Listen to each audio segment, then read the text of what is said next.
Our 15-part series looking at the first 100 days of the Donald Trump presidency focuses tonight on trade with China. Correspondent Dan Springer in Seattle looks at what candidate Trump promised and who could end up paying the price. And he's right on. The time for Trump is now. And it's either now or never. Peter Gigante was an early supporter of Donald Trump's, almost entirely based on one issue: trade with China. We're giving things away. It's the greatest theft in the history of mankind. It is. I felt that way for a long time, and nobody's done anything about it. Gigante has a unique perspective on the U.S.-China relationship. He lived in the port city of Qingdao 8 years, developing a business park and importing foreign goods. It's where he met his wife Joanna and raised their daughter Lucy.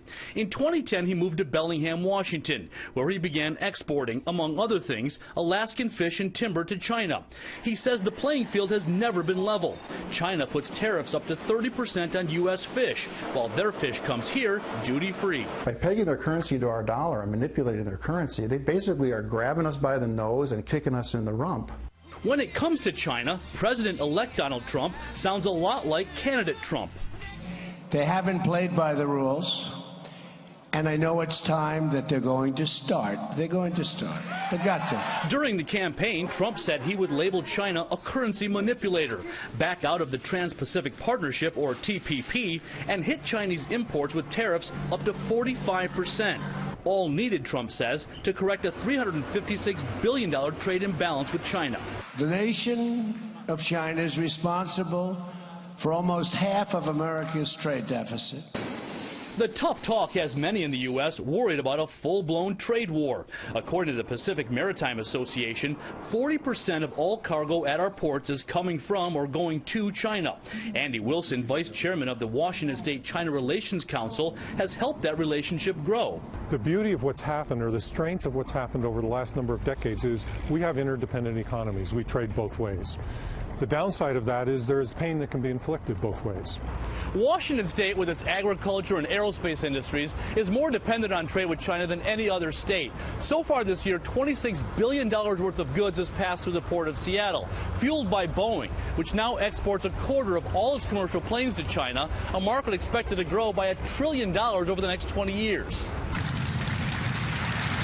The American plane maker seemed well positioned after hosting China's President Xi Jinping last year in Seattle.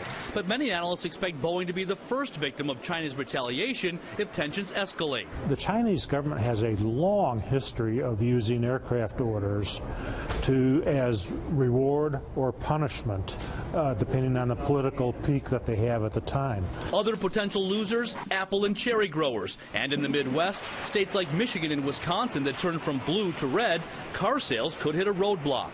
So it would be absolutely devastating for businesses and workers if we were to continue on a trade war route. But Donald Trump's transition team leader on trade used to run a major U.S. steel company and says there already is a trade war. In his blog, Dan D'Amico writes, Trump will end the attacks by negotiating from a position of strength, not condescending weakness. China respects strength but takes full advantage of weakness. In the end, it will be in China's best interest to stop cheating on trade. Last week, Trump picked for his ambassador to China Iowa Governor Terry Branstad, a man who has a solid 30-year relationship with President Xi and is perhaps Trump's good cop. We're going to have mutual respect. We're going to have mutual respect. And China's going to benefit, and we're going to benefit. Peter Gigante, for one, can't wait for Trump's first 100 days. He's a pretty tough negotiator. I mean, he starts by pushing his opponent to the far end of the field, and then he'll start working his way back. Where he finally settles, nobody knows. A trade showdown that could reshape the world's biggest economies. In Seattle, Dan Springer, Fox News. Tomorrow, we'll examine what President-elect Trump has said and could do about American energy and infrastructure. If you miss any of the reports, you can check them all out on foxnews.com/special report.